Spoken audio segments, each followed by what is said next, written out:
Shalom et bienvenue une fois de plus à Perles de la Torah. Je suis Moré Maten, le pasteur Matt McKeown, heureux d'être à nouveau avec vous. Cette semaine, notre passage de Torah s'appelle Beha'alotka. Cette paracha se trouve dans Nombre, du chapitre 8, verset 1 au chapitre 12, verset 16, et elle aborde un large éventail de thèmes, en commençant par l'allumage de la Ménorah, la consécration des Lévites et la célébration de la Pâque. Elle parle aussi des colonnes de nuée le jour et de feu la nuit qui ont conduit les Israélites. Elle mentionne également les plaintes peuple, la manne, et le défi lancé à Moïse. Nous aborderons maintenant 6 thèmes clés de cette paracha en intégrant des sources juives traditionnelles et la perspective juive messianique. Bien entendu, nous commençons par la bénédiction traditionnelle. « Béni sois-tu, Éternel notre Dieu, Roi de l'univers, qui nous a sanctifiés par ses commandements et nous a ordonné de nous occuper de la Torah. » Voyons l'allumage de la Ménorah. D'un point de vue juif traditionnel, dans ce passage de la Torah, la paracha Beha'alotka, l'un des principaux rituels décrits est l'allumage de la Ménorah par Aaron, le grand prêtre. Cet acte est, bien entendu, riche en signification symbolique et a été abondamment commenté par les sources juives traditionnelles.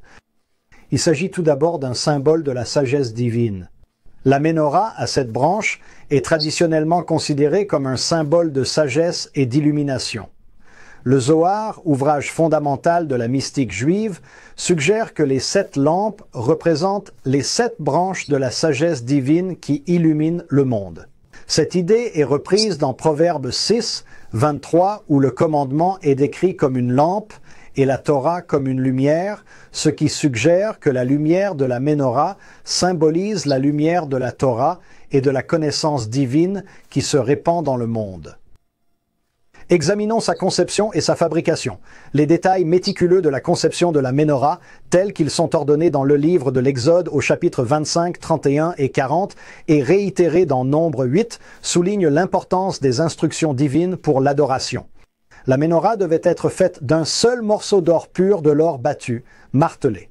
Ce travail artisanal nous parle de la nature pure et sans faille du service divin.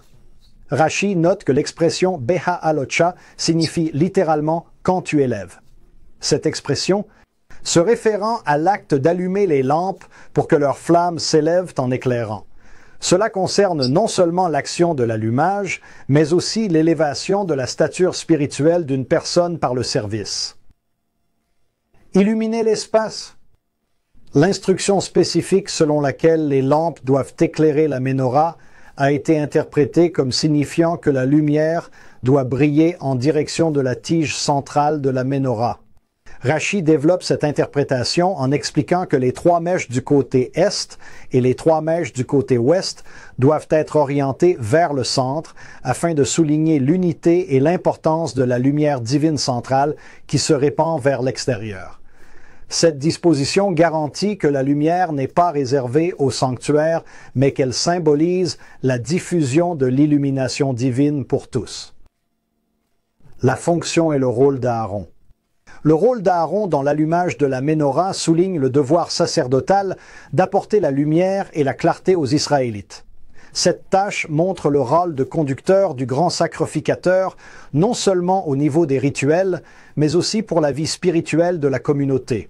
Le Midrash nous dit que cette action que Aaron renouvelait chaque jour était une démonstration de son zèle continuel pour ses devoirs sacerdotaux, exprimant son dévouement inébranlable pour service de Dieu et le bien-être spirituel du peuple. Une lumière continuelle. La Ménorah devait rester allumée en permanence. Ce commandement est observé symboliquement dans la pratique juive d'aujourd'hui par le ner tamid à la synagogue. Il s'agit d'une lumière qui représente la présence ininterrompue de Dieu parmi son peuple et rappelle que la guidance et l'illumination divine sont toujours accessibles. Une loi pour l'éducation et pour l'exemple. L'allumage de la Ménorah servait également d'outil éducatif pour les Israélites, démontrant l'importance de l'obéissance aux commandements de Dieu et le rôle du service divin dans le maintien de la sainteté et de la santé spirituelle de la nation. Elle donnait l'exemple de la manière dont chaque Israélite devait s'efforcer d'intérioriser la lumière de la Torah et de la refléter dans sa vie. L'allumage de la menorah n'est donc pas simplement un acte rituel consistant à allumer des lampes, mais un service profond qui englobe les thèmes de la sagesse, de la présence divine, de l'orientation de la communauté et de l'élévation spirituelle. Ce rituel souligne les responsabilités plus larges des prêtres et par extension de tous les Juifs, appelés à être une lumière pour les nations en transmettant la sagesse divine et les enseignements éthiques de la Torah. Dans la dimension messianique, dans la Brit Hadacha, Yeshua est appelé la lumière du monde en Jean 8, verset 12. Cela correspond à la fonction de la menorah qui symbolise le fait que Yeshua est la source centrale d'illumination spirituelle et divine pour les croyants, les guidant dans la vérité et la sagesse. Deuxièmement, la consécration des Lévites. De nous voyons ici la consécration des Lévites et d'un point de vue juif traditionnel, tous les détails mentionnés dans cette paracha reflètent leur rôle et leurs responsabilités particulières dans le service du tabernacle. Cette consécration inclut plusieurs rituels incontournables qui ont une signification profonde dans le cadre juif traditionnel. Le rituel de la purification. Les Lévites devaient passer par un processus de purification complet, qui comprenait l'aspersion de l'eau de purification, le rasage de tous les poils du corps et le lavage des vêtements. Cette purification rituelle rappelle les rituels de purification des sacrificateurs décrits dans le livre de l'Exode. La nature radicale de cette purification signifie la consécration totale à leurs devoirs sacrés. Elle garantit qu'ils sont physiquement et spirituellement purs avant de prendre leur service dans le tabernacle. L'imposition des mains. Les Israélites imposèrent les mains aux Lévites, un rituel qui transférait la responsabilité et établissait un lien entre la communauté et le service des Lévites. Cet acte symbolise le fait que les Lévites assument le rôle de servir à la place de tous les premiers-nés d'Israël. Les sages du Talmud, dans Sota 36b, expliquent comment cette action de esmiha, ou imposition des mains, représente un transfert d'autorité et de sainteté, ce qui renforce le nouveau rôle des Lévites dans la vie spirituelle de la communauté d'Israël. L'offrande des sacrifices. Les Lévites se présentaient devant le Seigneur avec des offrandes qui comprenaient à la fois des holocaustes et des sacrifices pour le péché. Ces offrandes étaient essentielles pour expier toute impureté passée et pour consacrer leur service futur. Les sacrifices symbolisaient l'abnégation et la dévotion, qui sont essentiels pour accomplir leurs tâches. Le Midrash et d'autres ouvrages rabbiniques témoignent de la solennité de leur engagement et de la confiance que la communauté accordait à leur pureté et leur consécration. L'offrande balancée. Les Lévites eux-mêmes devaient également présenter une offrande, un acte rituel inhabituel au cours duquel ils étaient physiquement balancés devant le Seigneur. Cet acte, comme l'explique Rashi en se basant sur le Talmud dans Ménacho 62a, était un geste symbolique indiquant que les Lévites étaient un don des Israélites à Dieu et qu'ils étaient consacrés au service divin. Ce geste représente leur engagement total au service de Dieu. C'est une marque de sainteté devant l'Éternel. Le rôle de médiateur. La consécration des Lévites confirmait également leur rôle de médiateur entre les Israélites et le sacerdoce. Ils étaient chargés de protéger la sainteté du tabernacle, d'assister les sacrificateurs et de veiller à ce que les Israélites respectent les normes de pureté et d'adoration. Ce rôle est crucial dans la structure de la communauté israélite, car il contribue à maintenir la santé spirituelle et la continuité de la relation de la nation avec Dieu. Le rôle dans l'éducation. Au-delà de leurs fonctions rituelles, les Lévites avaient également un rôle dans l'éducation. Ils enseignaient les lois au peuple. Cette fonction découle de leur implication intime dans le fonctionnement du tabernacle et de leur proximité avec les sacrificateurs. Les Lévites sont souvent décrits dans les textes juifs comme les porteurs du savoir et de la tradition religieuse, chargés d'enseigner aux enfants d'Israël leur histoire et leur alliance avec Dieu. La consécration des Lévites souligne leur rôle indispensable dans la vie religieuse et communautaire d'Israël.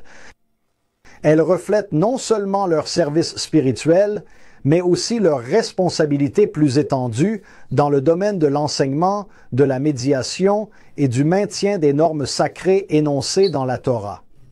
Leur rituel de purification et de consécration nous rappelle la profonde sainteté requise pour ceux qui servent dans le sanctuaire de Dieu et le lien profond entre la communauté et ses chefs spirituels.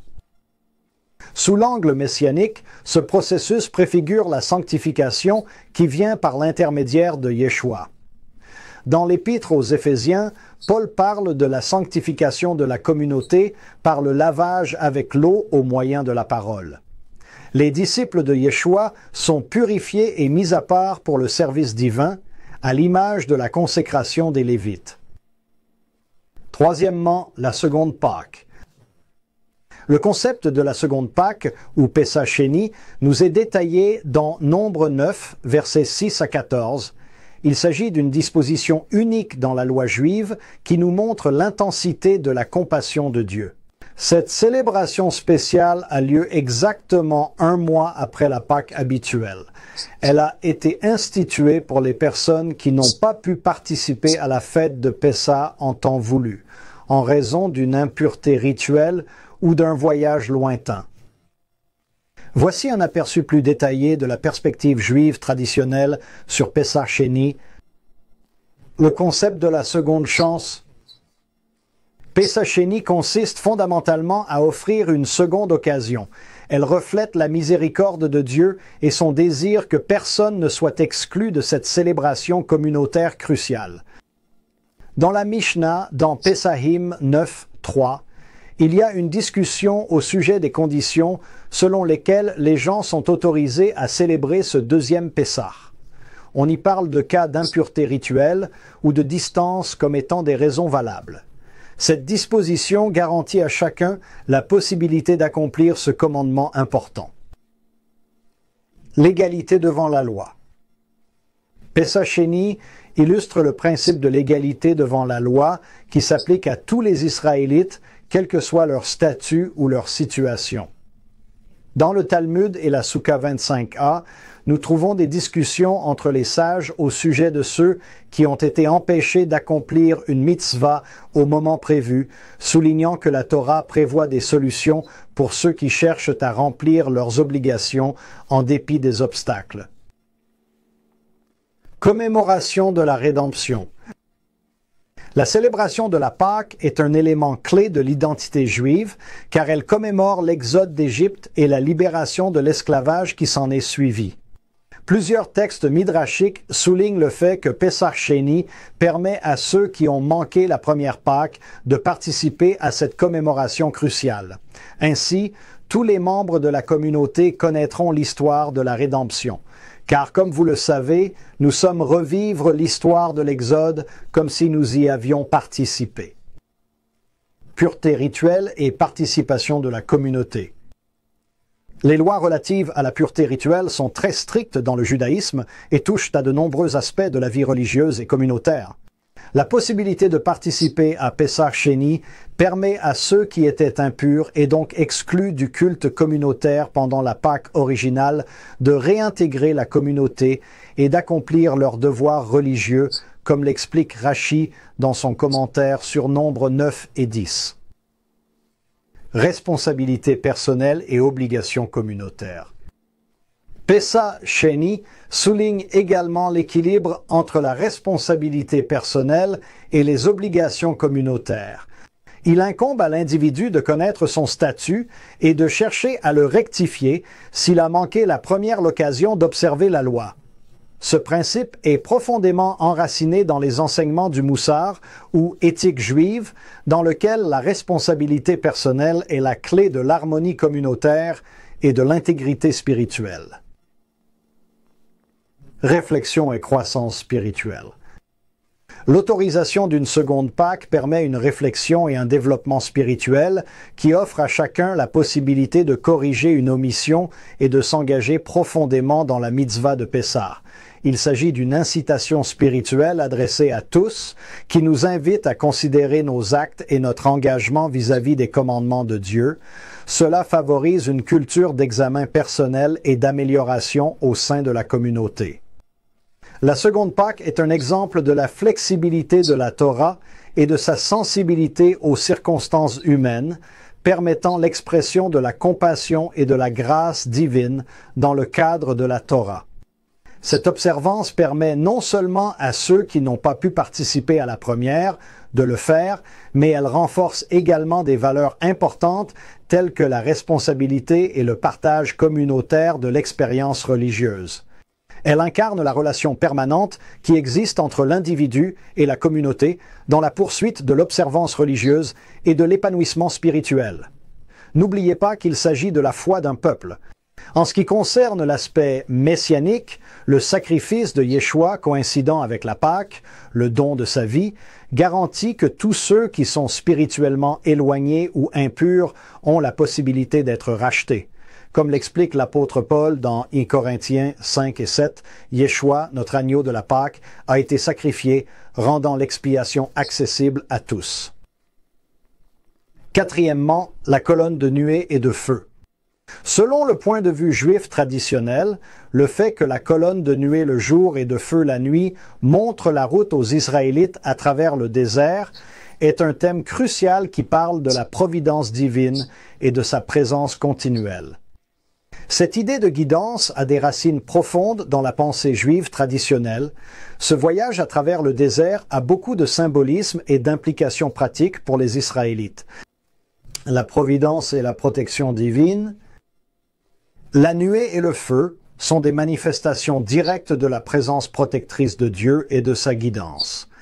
Le jour, la nuée protège les Israélites du soleil ardent du désert, et le feu apporte lumière et chaleur contre la froidure des nuits dans le désert. Ce double rôle souligne l'attention constante de Dieu aux besoins de son peuple, comme l'explique le Midrash dans Exode Rabbah, chapitre 43, verset 2, qui commente sur la manière dont ces éléments agissent en tant que gardiens et guides des signes de la gloire de Dieu.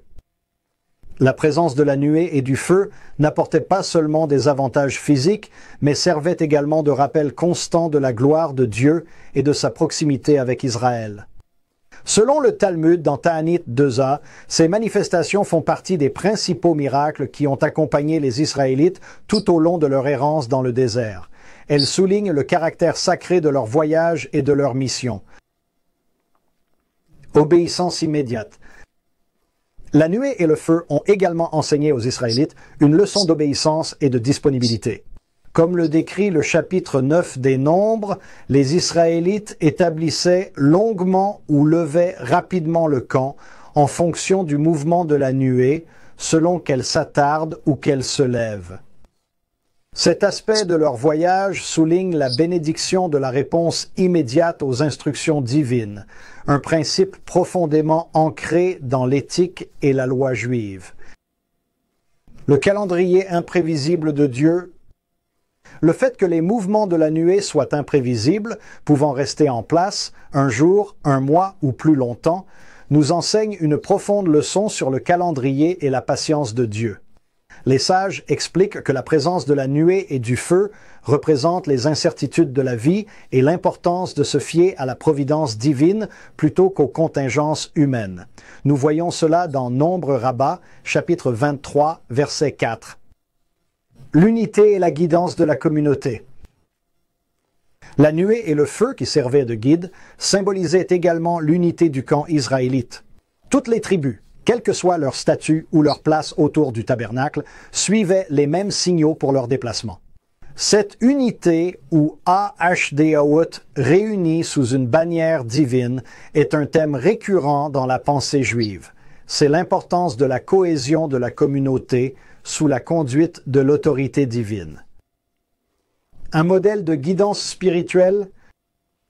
Le rôle de la nuée et du feu en tant que guide dans le désert offre un modèle de guidance spirituelle. De même que ces éléments ont guidé les Israélites à travers un territoire inconnu et périlleux, de même les conducteurs spirituels sont censés guider leur communauté à travers les difficultés de la vie. La relation entre Moïse, Aaron et le peuple manifeste cette dynamique, les conducteurs étant chargés d'interpréter les signes de la nuée et du feu et de conduire la communauté en conséquence. Dans une perspective juive traditionnelle, la nuée et le feu ne sont pas de simples phénomènes physiques, mais ils sont aussi porteurs de profondes significations spirituelles.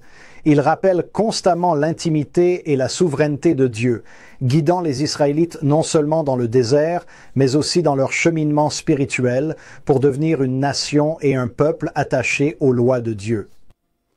Cette histoire renforce les thèmes de la guidance divine et de l'unité communautaire. Cette Ashdout représente l'obéissance ainsi que la centralité de Dieu dans la vie quotidienne de son peuple.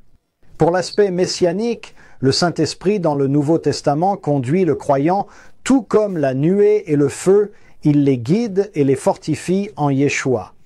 Dans Jean chapitre 16, verset 13, Yeshua lui-même promet que l'Esprit de vérité guidera les croyants dans toute la vérité. Ainsi, nous voyons une continuation de la présence et de la direction de Dieu. Numéro 5. Plainte et manne.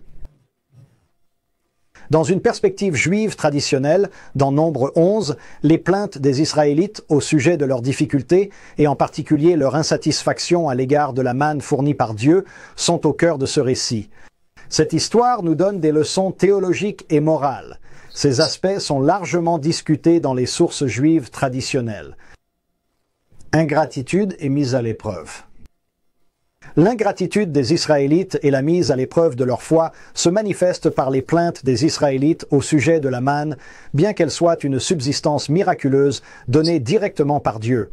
Le Talmud, dans le traité Yoma 75a, explique que la manne pouvait avoir le goût de tout ce que le mangeur désirait, mais que le peuple s'en plaignait quand même.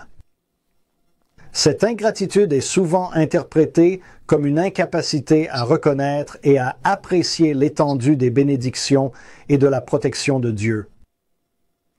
Leçon spirituelle tirée de la manne. La manne n'est pas seulement une substance physique et une source de subsistance, elle est aussi un outil d'instruction spirituelle. Selon le Midrash Tanuma, la manne enseignait aux Israélites à garder chaque jour leur confiance en Dieu, car elle était fraîche chaque matin, et la veille du Shabbat, les portions étaient doubles. Cela enseigne la planification et l'observation du jour saint. Cette confiance a pour but d'inculquer une confiance profonde que Dieu pourvoit au-delà des circonstances. Discipline et croissance. Les plaintes ont eu des conséquences qui furent à la fois des punitions et des occasions de grandir.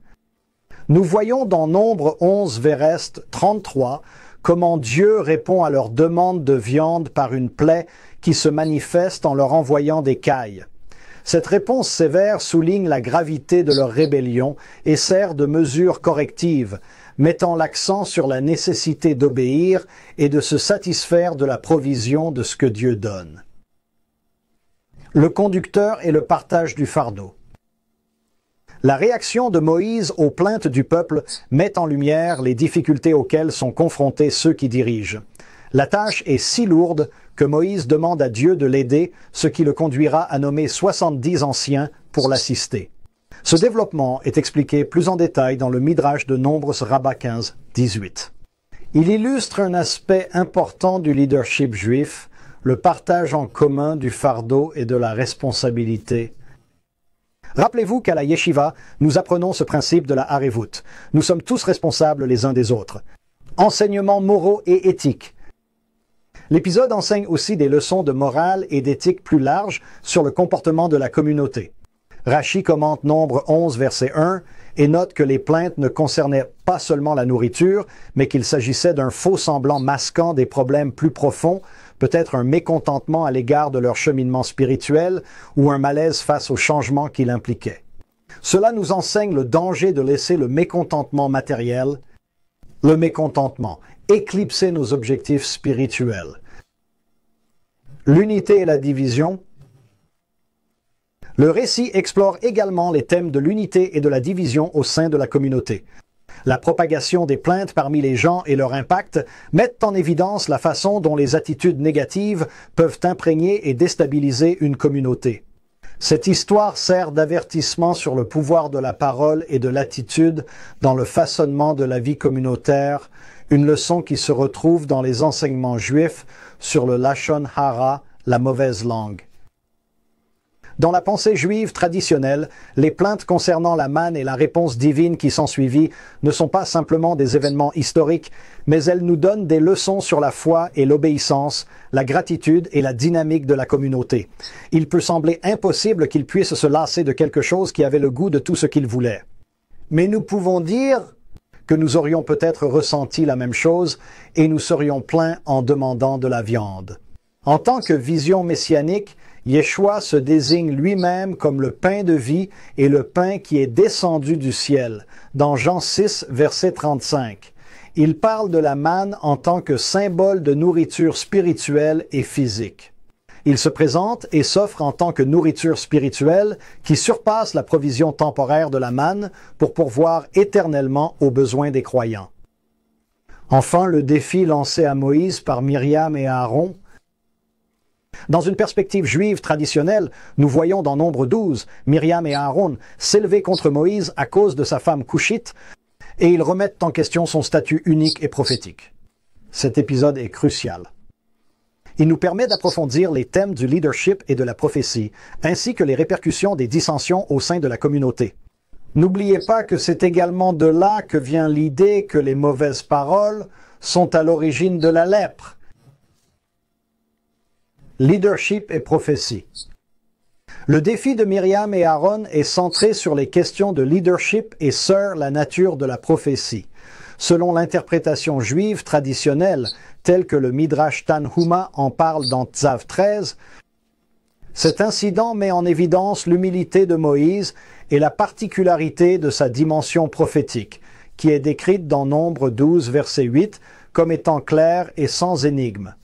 Cette communication directe avec Dieu, fondée sur son humilité, ce face-à-face, distingue Moïse des autres prophètes, y compris de son frère Aaron et de sa sœur Myriam.